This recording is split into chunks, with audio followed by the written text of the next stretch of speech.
이원하 변호사의 사건 X파일. 방탄소년단 멤버 슈가가 전동 스쿠터 음주운전으로 논란이 되고 경찰이 만취 상태로 전동 스쿠터를 운전한 혐의로 입건된 BTS 슈가의 당시 이동 경로를 확인하고 소환 조사 날짜를 조율하고 있습니다. 음주운전으로 적발된 2명 가운데 1명은 다시 술을 마시고 운전대를 잡는 것으로 나타나 대책 마련이 시급해 보입니다. 유명 연예인들의 음주운전 소식이 잇따라 보도되면서 음주운전에 대한 처벌을 더욱더 강화해야 한다는 여론이 뜨겁습니다. 경찰청에 따르면요, 음주운전의 재범률 매년 40%를 넘는다고 하죠. 도대체 언제쯤이면, 그리고 어떻게 하면 음주운전이 살인과도 같은 중범죄란 사실 깨닫게 될까요? 우리 아드님들 좋아하는 햄버거? 그거 엄마가 사올 테니까 잠깐만 여기서 기다리고 있어. 여기서요? 응, 지금 코로나 때문에 안이 더 위험하니까 동생이랑 여기 있어요. 네, 엄마. 네, 엄마. 신난다. 햄버거 먹는다. 진짜 맛있겠지? 저거 뭐지? 어머, 어떡해! 여기 누가 신고 좀 해주세요. A군은 이제 막 6살이 된 너무나도 어린아이였습니다. A군은 패스트푸드점 앞에서 엄마를 기다리다 갑자기 돌진해온 SUV 차량 사고로 숨졌죠. 원인은 음주운전이었습니다. 심지어 운전자는 이미 음주운전으로 처벌받은 전력까지 있었다고 하죠. 이런 소식 한두 번도 아니고 참 답답한 마음인데요. 오늘 사건 엑스파일에서 관련 이야기 나눠보겠습니다. 안녕하세요. 이원하 변호사의 사건 엑스파일 이원하입니다. 오늘은 로엘 법무법인 남채은 변호사와 함께합니다. 변호사님 어서 오세요. 안녕하세요. 로엘 법무법인 남채은 변호사입니다. 누군가를 흉기로 찔러 죽인다거나 하는 살인사건은 어떻게 인간이 그럴 수 있냐, 끔찍한 범죄를 인식하는 반면에 음주운전으로 누군가 숨졌을 경우에는 사고다, 이렇게 인식하는 경우들이 많은 것 같습니다. 네, 매해 음주운전으로 인해 무고한 사람들의 생명이 희생되고 특히 그 유족들은 치유할 수 없는 상처를 평생 안고 살아가고 있습니다. 음주운전으로 인한 참변이 계속되고 있는데도 아직까지 음주운전으로 누군가 숨진 경우 실수로 사고가 났다는 시각에서 과실범죄를 보는 경향이 있는데요. 그렇죠. 음주운전의 근절을 위해서는 음주운전은 살인과도 같다는 경각심을 가질 필요가 있는 것 같습니다. 오늘 살펴볼 이 사건의 피해자, 전리가 막 빠진, 그러니까 연구치가 아직 다 나지도 않은 정말 어린아이였거든요. 그럼 이 아이가 뭘 잘못했냐? 전혀 아니죠. 술 마시고 운전대를 잡은 정말 개념 없는 어른 때문에 6살이란 그 어린 나이에 사망했죠. 네, 맞습니다. 가해자는 대낮에 술을 마시고 운전하여 6살 아이를 죽게 하였는데요. 피해 아동은 햄버거 가게 앞에서 엄마를 기다리다가 가해자가 쳐서 쓰러뜨린 가로등을 맞고 병원으로 옮겨졌으나 외상성 뇌출혈로 세상을 떠났습니다. 당시 코로나19로 사회적 거리두기를 강화하던 시점이어서 피해 아동의 어머니는 코로나 감염을 우려해 피해 아동과 그 형을 매장이 아닌 보행로에서 기다리게 한 후 햄버거를 포장 주문하기 위해 가게 안으로 들어갔는데 가게 밖에서 쾅쾅 하는 굉음이 들렸습니다. 낮술을 마시고 만취한 가해자가 SUV를 몰다 인도를 침범하여 가로등을 들이받았고 그 가로등이 뽑혀 쓰러지면서 보행로 위에 있던 6살 둘째 아들을 덮친 겁니다.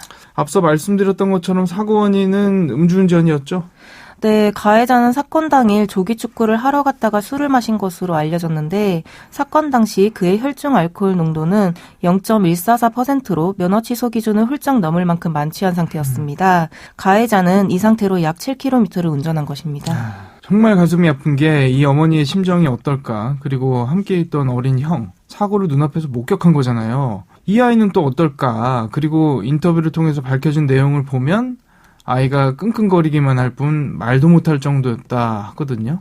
네, 피해 아동은 사고를 당한 뒤 끙끙 앓는 소리밖에 내지 못했고 구급차에서 병원으로 가는 동안에도 고통에 휩싸인 채 엄마 앞에서 알아들을 수 없는 소리만 냈다고 합니다. 피해 아동은 곧바로 병원으로 이송됐으나 결국 엄마 나 아파라는 말 한마디 하지 못하고 사고 후 1시간 만에 병원 응급실에서 외상성 뇌출혈로 끝내 사망했습니다. 유족이 확보한 사고 직후 동영상에 따르면 보행로 바닥엔 핏물이 고여 있었고 무너진 가로 등이 앞에 있던 오토바이도 찍어 누른 채로 있었는데요. 가해자는 오토바이도 함께 들이받아 다른 시민 한 명도 전치 2주의 부상을 입은 것으로 확인됐습니다. 이게 정말 어쩌다 난 사고가 아니라 진짜 살인사건이다 이렇게 볼 수도 있을 것 같아요. 네, 혈중 알코올 농도가 0.144%면 만취 상태라고 봐야 하고 제대로 운전할 수 있는 상태가 아니거든요. 0.08만 넘어도 취소가 되는 상황인 네. 건데. 그런데도 만연히 운전대를 잡고 운전하였다는 것은 누군가의 생명을 앗을 수도 있다는 것을 충분히 인지하면서 음주운전을 하였다고 보아야 하고 단순한 사고로 치부할 수는 없는 것 같습니다. 더욱이 가해자는 2005년에도 한 차례 음주운전으로 250만 원의 벌금형을 선고받은 전력이 있었다는 점을 고려하면 더욱 실수로만 보기는 어렵다고 생각됩니다. 이 사실을 알았을 때 유족들 입장에서는 더 용서할 수 없다 이런 생각을 했을 것 같아요. 네, 그렇습니다. 피해 아동의 아버지는 가해자의 아들에게 애초에 처벌 규정이 강했다면 너의 아버지 역시 음주운전을 하지 않았을 거다라는 내용의 편지를 전달하기도 하였는데요. 처음 음주운전을 저질렀을 때 강력히 처벌했다면 같은 일이 반복되지 않았을 것이라는 거죠. 가해자는 사고 다음 날에도 술 냄새를 풍기며 자신의 아들을 대동하여 피해 아동의 조문을 갔는데요. 이는 피해 아동의 어머니가 올린 국민청원을 통해 알려졌습니다.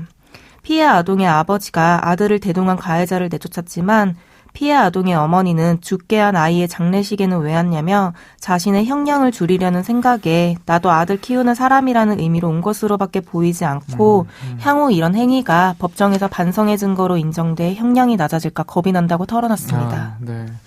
뭐 물론 사람이니까 당연히 미안한 마음이 있었겠지만 근데 저 같아도 고지고대로 보이지는 않을 것 같아요. 나중에 재판에서 반성하는 모습 보였다라든지 뭐 조문을 했다. 뭐 양형에 좀 도움이 될까 싶어서 찾아온 건 아닐까 싶은데 자기 자신의 안위를 먼저 생각하진 않았을까 이런 의구심이 들긴 하거든요.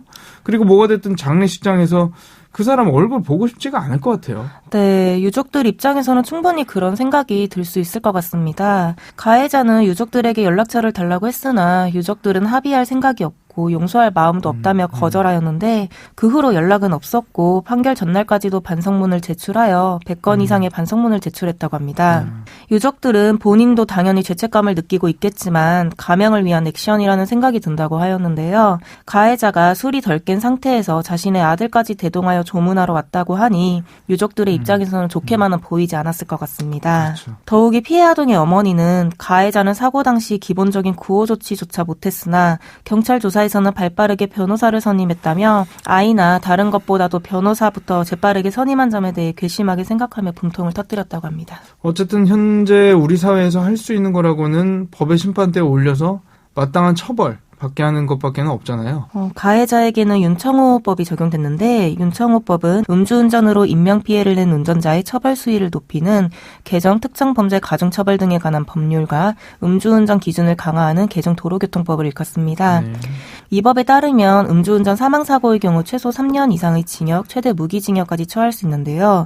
이 사건의 경우 검찰은 사건 당시 코로나19로 거리두기 2.5단계가 시행되고 있음에도 낮에 술을 먹고 운전대를 잡아 죄질이 매우 불량하다며 징역 10년을 구형했으나 1심 재판부는 피해자와 가족이 받았던 그리고 앞으로 겪게 될 충격과 슬픔은 잊기 어려워 보인다고 하면서도 가해자가 반성하는 점, 자동차 보험에 가입한 점 등의 양형 사유를 들어 가해자에 대해 징역 8년을 선고했습니다.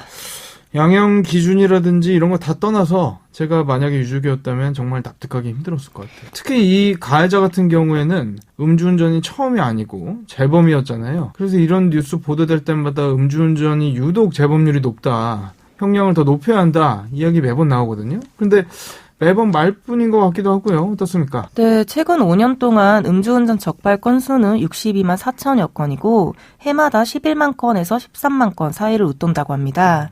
문제는 음주운전 재범률도 매우 높다는 것인데요. 2번 이상 적발된 음주운전 재범률은 최근 5년 평균 44%로 2명 가운데 1명이 음주운전 전과자인 셈입니다. 심하네요. 네, 높은 재범률 때문에 윤창호법을 시행하는 등 과거보다 처벌 기준을 강화하여 형량이 높아지기는 했는데요. 여전히 경각심을 주기에는 부족하다는 지적이 많습니다. 연예인들 음주운전 문제도 많이 보도되잖아요. 예전에 김세론 씨 사건이 있었고 가장 최근에는 BTS 슈가의 음주운전 전동 스쿠터라고 하더라고요. 처음에 킥보드라고 했었는데 알고 보니 스쿠터다라고 해서 말도 많았는데 이게 뭘 탔냐에 따라서 차이가 있는 거죠. 네, 전동 스쿠터는 원동기 장치 자전거로 우리가 흔히 사용하는 용어로 오토바이에 해당하고요. 그렇죠. 전동 킥보드는 개인형 이동장치로 최근 많이 이용하는 이동장치인데 중량이 30kg 미만이고 시속 25km 이상 운행 시에 전동기가 작동하지 않는 자전거와 흡사한 이동수단입니다.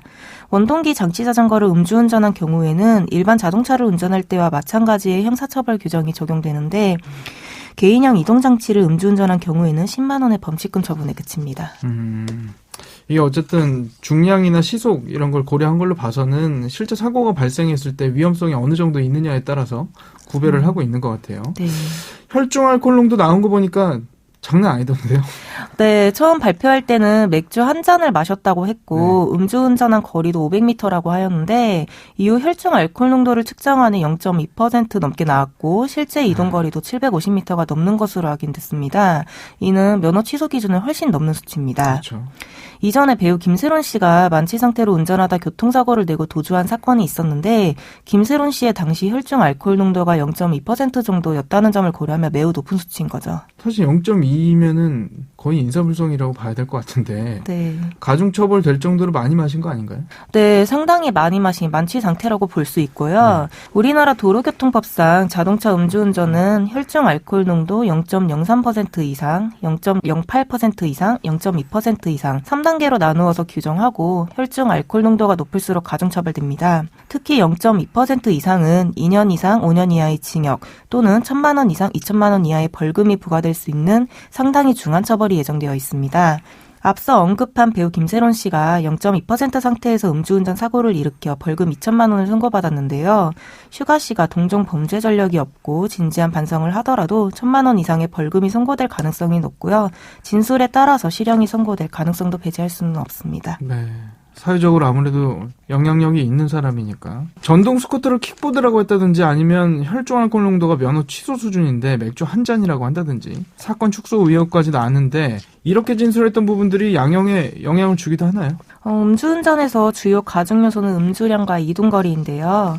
여기에 운전으로 인한 위험이 어느 정도 야기되었는지, 동종 범죄 전력이 있는지 등에 대해 심리하여 판단하게 됩니다.